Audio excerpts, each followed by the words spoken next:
Nous allons travailler sur l'un de mes sujets préférés, l'état d'esprit, car presque toutes les personnes que j'ai côtoyées, que ce soit des coachs ou des clients, vous diront que l'état d'esprit est le problème principal qui nous empêche d'avancer.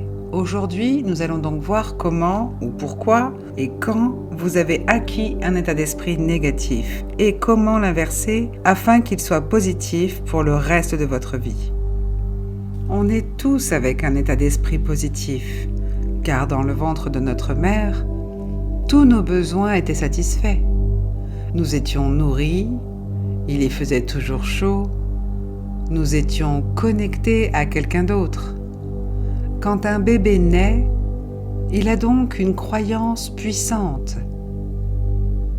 Quelqu'un me donnera tout ce dont j'ai besoin. C'est la raison pour laquelle, lorsqu'il se réveille à 3 heures du matin, il ne pense pas « Maman est très fatiguée, papa travaille la nuit ». Il ne se dit pas « Je ne devrais pas recracher cet avocat bio. Maman a dépensé beaucoup d'argent pour l'acheter et elle vient de repasser mon t-shirt blanc ». Il le recrache parce que les bébés naissent avec cette conviction « Je peux avoir tout ce que je veux quand je le veux. Je suis important ». Les adultes s'efforcent d'atténuer ces croyances, ce qui est vraiment dommage. Vous n'avez cependant pas perdu l'état d'esprit avec lequel vous êtes né. Vous l'avez juste enfoui sous des croyances limitantes dont vous allez vous débarrasser pour toujours. Installez-vous confortablement et préparez-vous à entrer en hypnose. Regardez aussi haut que possible. Assurez-vous que vos pieds et vos mains ne se touchent pas et que vous soyez à l'aise. Levez les yeux. Fixez un point réel ou imaginaire au-dessus de votre tête et inspirez profondément et expirez. Très bien. Encore une fois, inspirez et expirez profondément. Chaque fois que vous clignez des yeux, une hypnose profonde et puissante vous envahit. Plus vous clignez des yeux, plus vous vous préparez à entrer en hypnose. Maintenez à présent votre regard vers le haut et fermez complètement vos paupières. Permettez à une sensation de flottement de se propager dans tout votre corps. Regardez vers le bas en inclinant votre tête et voyez 10 marches descendantes. Abaissez votre menton afin d'avoir la même sensation que lorsque vous vous penchez et regardez depuis le haut d'un balcon ou d'un escalier. Vous avancez maintenant sur la 10e marche alors que chaque muscle, chaque nerf se détend de plus en plus et vous allez plus profondément. Vous descendez sur la 9e marche en allant plus profondément dans votre propre conscience. Vous descendez sur la 8e marche et vous pouvez voir vos pieds, entendre vos pas et ressentir vos pieds fouler chaque marche pendant que vous descendez. Plongez et voyagez de plus en plus profondément. Vous descendez sur la 7e marche et allez de plus en plus profondément à chaque battement de cœur. Vous descendez sur la 6e marche et chaque son, bruit ou mouvement alentour vous emmène de plus en plus profondément dans l'hypnose. Vous descendez sur la 5e marche. Vous êtes à mi-chemin et vous vous laissez aller de plus en plus profondément. Vous descendez sur la 4e marche et vous allez doucement, calmement et facilement à un niveau encore plus profond. Vous descendez sur la 3e marche et vous allez plus profondément. Vous glissez plus profondément. Vous plongez plus profondément. Vous descendez sur la 2e marche et vous allez plus profondément, encore plus profondément. Vous descendez maintenant sur la première marche et chaque muscle, chaque nerf se détend, se laisse aller et vous allez plus profondément. Chaque fois que je claque des doigts et dis les mots « aller plus profondément », « glisser plus profondément », « plonger plus profondément », vous allez plus profondément, encore plus profondément, dans votre propre conscience. Laissez cela se produire. Laissez-vous aller plus profondément. Glissez plus profondément. Plongez plus profondément. Au fur et à mesure que vous allez plus profondément, vous savez parfaitement, magnifiquement et sans effort, grâce à votre subconscient, comment, pourquoi, où et quand vous avez acquis un état d'esprit négatif. Revenons à comment, où, pourquoi et quand vous l'avez acquis, sachant que bien évidemment, il a été acquis. Vous n'êtes pas né avec, vous l'avez acquis. Et tout comme vous l'avez acquis, vous allez vous en débarrasser. Pour ce faire, vous analyserez d'abord comment vous l'avez acquis, puis vous vous en débarrasserez pour toujours. À 5, revenez à une scène vivante, vitale, cruciale et absolument clé qui vous vient à l'esprit. Elle est directement liée à comment, où, pourquoi et quand vous avez acquis un état d'esprit négatif. À 4, vous devenez plus jeune, plus petit, plus léger. À 3 et à 2, les années, les mois, les semaines, les jours se détachent de votre corps. Vous revenez maintenant à une scène vivante, vitale, cruciale et absolument clé vous venant à l'esprit. Elle est directement liée à comment, où, pourquoi et quand vous avez acquis un état d'esprit négatif. Vous revenez en arrière maintenant. Soyez juste là. Lorsque je claque des doigts, une scène vous vient à l'esprit facilement, sans effort, et vous connaissez la réponse à chaque question que je suis sur le point de vous poser. Vous y êtes dans votre esprit. Est-ce le jour ou la nuit? Êtes-vous seul ou accompagné? Que faites-vous? Que voyez-vous? Comment vous sentez-vous? Et qu'êtes-vous en train de vivre? C'est comme si vous aviez allumé votre ordinateur, qu'une image emplissait l'écran et que vous étiez en plein milieu. Vous pouvez voir ce que vous avez vu à ce moment-là, ressentir ce que vous avez ressenti. Vous pouvez même entendre exactement ce que vous aviez alors entendu.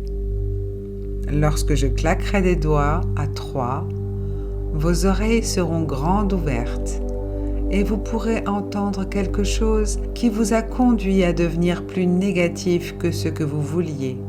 C'est parti à 1, 2 et 3. Vos oreilles sont grandes ouvertes et vous entendez quelqu'un vous dire quelque chose ou dire quelque chose à votre sujet. Quelque chose arrive à vos oreilles. Vous pouvez l'entendre. Quand nous sommes enfants, nous entendons nos parents dire beaucoup de choses. Ne touche pas à ça, tu vas te couper. Ne grimpe pas là-dessus, tu vas tomber. Ne fais pas ça, tu vas te blesser. On ne peut pas se le permettre. On ne va pas s'en sortir. Ça va mal se passer. Ça va me donner un mal de tête. Ça me stresse. Les enfants sont comme des éponges. Ils apprennent de ce qu'ils vivent et souvent de parents inquiets qui disent « ça va mal se passer, tu vas te blesser, tu vas te brûler, tu vas te couper, tu vas tomber, ça va finir en larmes ». On apprend de nos expériences. En nous répétant constamment quelque chose, nous formons une croyance qui devient réalité. Il est essentiel de comprendre qu'elle forme un schéma directeur qu'on suit. Dire à un enfant qu'il va tomber le conditionne à tomber. Lui dire plutôt de faire attention et d'être prudent lui fait savoir qu'il est en sécurité. Revenez un instant à votre scène et regardez-la sous tous les angles. Cette scène de votre enfance où vous avez vu quelque chose, entendu quelque chose, vécu quelque chose. Peut-être que vos grands-parents vous ont dit « on ne gagne pas assez d'argent, on ne sait pas comment en gagner plus, on n'est pas le genre de personne qui gagne de l'argent. On ne pourra jamais avoir notre propre maison, c'est pour les autres, pas pour nous. » Tellement d'enfants grandissent en écoutant « c'est pour les autres, ce n'est pas pour nous. C'est un rêve inaccessible. Je souhaiterais pouvoir le faire. J'adorerais le faire, mais c'est impossible. C'est hors de portée. » Restez dans la première scène et comme si vous étiez un grand détective, observez-la sous tous les angles, juste pour comprendre comment vous vous êtes programmé par inadvertance à avoir un état d'esprit négatif et à croire que vous ne pouvez pas tout avoir, ou peut-être que personne ne le peut. Restez dans cette scène. Regardez-la comme si vous regardiez un film. Comprenez-la. Et ensuite, mettez-la de côté, car nous nous dirigeons vers une autre scène. Celle où vous avez acquis la conviction que vous ne pouviez pas et finalement que vous ne devriez pas tout avoir. À 5, vous revenez à une scène vivante, vitale, cruciale et absolument clé. Elle est directement liée à comment, où, pourquoi et quand vous avez appris que vous ne pouviez pas tout avoir. Vous devenez plus jeune, plus petit, plus léger. Les années, les mois, les semaines, les jours se détachent de votre corps. Vous revenez à ce moment. À 3, 2, 1, vous revenez à cette scène vivante, vitale, cruciale, absolument clé et directement liée à la raison pour laquelle vous ne pouvez pas tout avoir. Soyez juste là. Lorsque je claque des doigts, une image apparaît dans votre esprit, clairement, parfaitement, facilement, sans effort. Dans cette scène de votre esprit où vous êtes en ce moment, est-ce le jour ou la nuit? Êtes-vous seul ou accompagné? Quel âge avez-vous? Et surtout, que faites-vous? Que voyez-vous? Que ressentez-vous? Qu'êtes-vous en train de vivre? Analysez encore une fois la situation sous tous ses angles. Regardez cette scène où vous n'êtes qu'un enfant. Vous apprenez que vous ne pouvez pas tout avoir. Vous acquérez cette conviction. Quand je claquerai des doigts, vous entendrez quelque chose. À 3, vos oreilles seront grandes ouvertes. 1, 2 et 3. Vous y voilà. Vous entendez quelqu'un vous dire quelque chose. Dire quelque chose à votre sujet. Dire que vous ne pouvez pas tout avoir. On revient parfois sur le plus simple, avoir des frères et sœurs et devoir partager avec eux. Il y a ceux qui n'ont jamais eu leur propre fête d'anniversaire. Ils doivent toujours la partager. Ils doivent partager chaque bonbon car il n'y en a pas assez pour tout le monde. Leurs parents leur disent « Si tu l'as, ta sœur ne peut pas l'avoir. Si je l'achète, quelqu'un d'autre en sera privé. » Ils apprennent à ne pas en demander plus parce que si j'en ai plus, quelqu'un se retrouve sans rien. C'est cupide de tout vouloir. C'est mal de tout vouloir. C'est pourtant faux. Lorsque vous attendez un bébé, vous ne pensez pas « devrait-il être beau ou intelligent ? Devrait-il être heureux ou talentueux ?» Quand j'ai eu mon fils, je voulais qu'il soit tout à la fois, beau, talentueux, aimé, heureux, souriant. et je n'ai jamais pensé qu'il ne pourrait avoir qu'une seule de ces caractéristiques. Il est très important de voir que nous sommes programmés à croire que nous ne devrions pas tout avoir, que c'est faire preuve de cupidité, que nous ne devrions pas en demander plus. Mais ce n'est pas vrai. Vous pouvez tout avoir, absolument tout, en même temps. Vous allez éliminer vos anciennes croyances et programmations qui disent « Je dois sacrifier quelque chose, je ne peux pas tout avoir, quelque chose va mal se passer, je me sens coupable de tout avoir ». Vous allez changer votre programmation pour toujours. Mais d'abord, donnez-vous quelques minutes de plus et regardez cette scène. Regardez-la sous tous les angles possibles, puis mettez-la de côté. Passons maintenant à la scène finale, à la dernière scène. À 5, vous revenez à une scène vivante, vitale, cruciale, absolument clé et totalement liée au moment où vous avez acquis un état d'esprit négatif. Vous devenez plus jeune, plus petit, plus léger.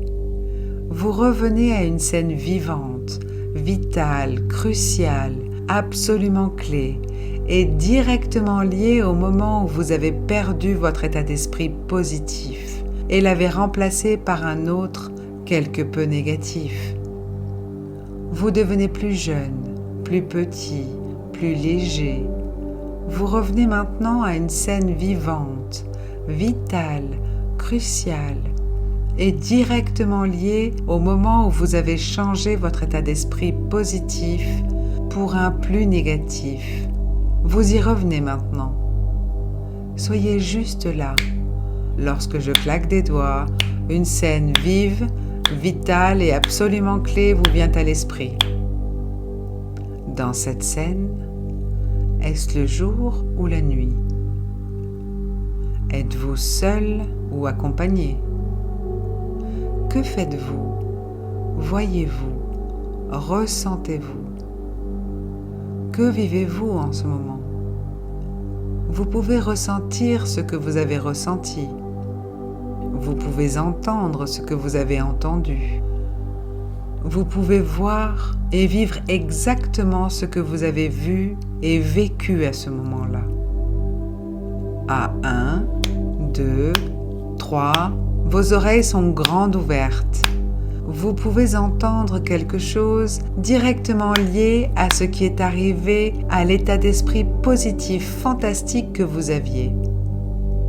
Et comment il a disparu. Restez dans cette scène. Regardez-la sous tous les angles. Comprenez comment vous êtes devenu la personne que vous êtes et comment cette scène vous a affecté, ce qu'elle vous a fait et comment elle vous a influencé. Regardez-la sous tous les angles possibles. Assemblez maintenant ces 3 scènes comme un puzzle. Vous êtes comme un détective.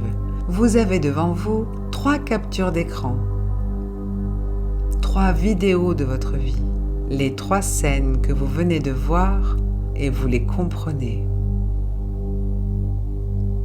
Oh, bien sûr, je peux voir comment cette première scène m'a affecté.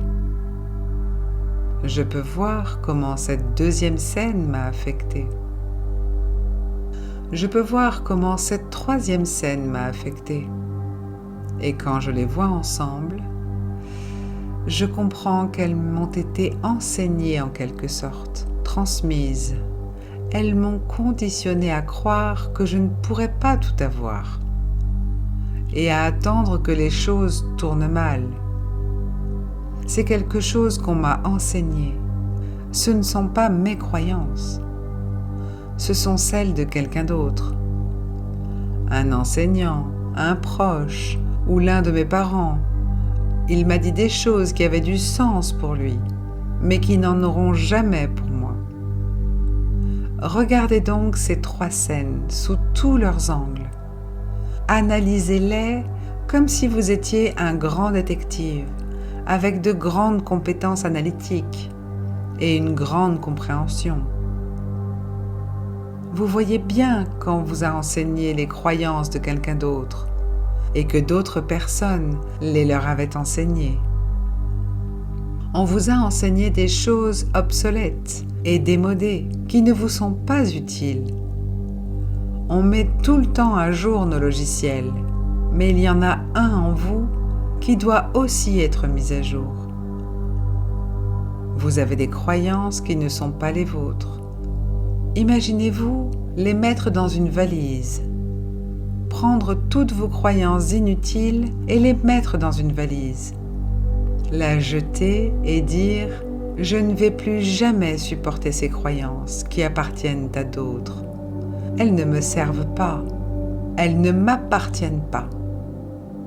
Pourquoi est-ce que je traîne une valise pleine de choses dont je ne veux plus pour le reste de ma vie ? Je ne le ferai plus. » Revenons maintenant à la première scène. Dites à voix haute, avec une conviction absolue, « Ce n'est pas moi parce que… » Par exemple, « Ce n'est pas moi parce que je ne vis plus avec une mère anxieuse qui ne parle que de ce qui pourrait mal tourner. Je ne vis plus avec un père qui se plaint toujours du coût de la vie et de la difficulté de son travail. Je ne vis plus avec une grand-mère stressée. Je n'ai plus une enseignante qui dit « Tu n'y arriveras jamais, mieux vaudrait commencer dès maintenant à rêver d'autre chose. » Ce n'est pas moi. Alors maintenant, vous savez quoi faire. Revenez à la première scène et dites à voix haute avec moi « Ce n'est pas moi et ce ne sera plus jamais moi pour le reste de ma longue et heureuse vie parce que… » Encore une fois, ce n'est pas moi et ce ne sera jamais moi parce que… Et maintenant, terminez la phrase. Criez-la à plein poumon. Dites-moi pourquoi ça n'est pas vous. Justifiez-vous. Ce n'est pas moi parce que… Complétez cette phrase. Ça ne pourra plus jamais être moi parce que… Terminez cette phrase. Ce ne sera plus jamais moi de toute ma vie parce que… Nous allons maintenant revenir à la deuxième scène et nous allons faire exactement la même chose. Inspirez profondément et criez « Ce n'est pas moi parce que… » et terminez la phrase maintenant. Ce ne sera plus jamais comme ça, plus jamais. Répétez après moi. Ce ne sera plus jamais moi, pour le reste de ma longue et merveilleuse vie, parce que… Complétez cette phrase. Criez-la à plein poumon. Justifiez-le pour moi, pour vous-même, à gorge déployée. Passons maintenant à la scène 3. Et encore une fois, donnez tout ce que vous avez. Détruisez vos vieux neurones, vos vieilles croyances. Détruisez vos vieux schémas. Effacez et éradiquez vos croyances obsolètes en répétant après moi d'une voix forte et puissante « Ce n'est pas moi parce que… » Ce ne sera plus jamais moi pour le reste de ma longue et merveilleuse vie parce que… Complétez cette phrase. Ce ne sera plus moi et ce ne pourra plus jamais être moi parce que… Complétez la phrase. Ce faisant, vous reprogrammez votre esprit et vous mettez à jour votre logiciel. Donc, encore une fois, en sachant que ce que vous faites est très important et transformateur, Et tout en vous donnant à 100%, répétez après moi. Ce ne sera plus jamais moi. Plus jamais moi. Ça ne pourra plus jamais être moi parce que... Et terminez la phrase avec force et conviction. Criez-la, justifiez-la, dites-la. Continuez. Continuez jusqu'à ce que vous n'ayez plus de justification. Encore un peu. C'est merveilleux. Et bien sûr, n'oubliez pas que vous pouvez mettre en pause cet audio pour vous donner plus de temps. Vous pouvez revenir en arrière et recommencer. C'est une merveilleuse façon de briser les habitudes, les schémas, d'effacer, d'éradiquer et d'éliminer ce qui n'a jamais été vôtre, ce qui a été acquis, reçu. Vous apprenez de ce que vous vivez et maintenant, vous vivez une vie différente, avec différentes croyances qui vous servent. Lentement, calmement, facilement, sans effort, revenez à votre pleine conscience. Vous vous sentez bien, vous vous sentez merveilleux, vous vous sentez extraordinaire. Vous pouvez le faire dès maintenant. Si jamais vous écoutez cet audio dans votre lit avant de vous coucher, vous plongerez simplement dans un sommeil profond, rempli de rêves guérisseurs et thérapeutiques. Ils seront libérateurs. Vous pouvez le faire à tout moment, y compris dès maintenant.